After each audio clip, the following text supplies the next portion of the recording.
Çahet argjinatura detare në zonën e Bedatit në Divjak. Si pasojë e erës së fortë, dallgët ka përcyen argjinaturën detare.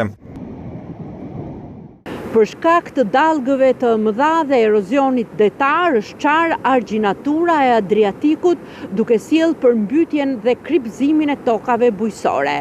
Prej ditës së djeshme po punohet për mbylljen e saj dhe për ndalimin e rrjedhës së ujrave detare, të cilat po bashkohen me ujrat e ëmbla.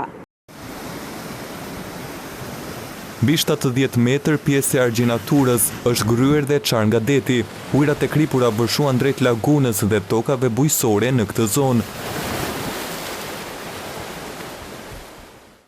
Është herë e katërt që bëhet spostimi i kësaj argjinature dhe përsëri ne do të spostojmë 100 metra të tjera dhe sot konkretisht po bëjmë transportin e ekskavatorëve për t'i prurë në objekt dhe besoj brenda 2 ditësh do ta stabilizojmë gjendjen.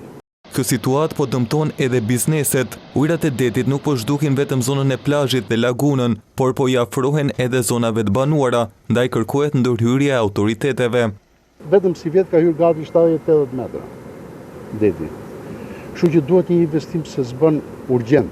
Për mendimin tim është urgjent se po zhduken lagunat. Sipas specialistëve, për shkak të erozionit detar, është zhdukur mbi 1800 metër zonë e plazhit të Adriatikut në Bedat të Divjakës.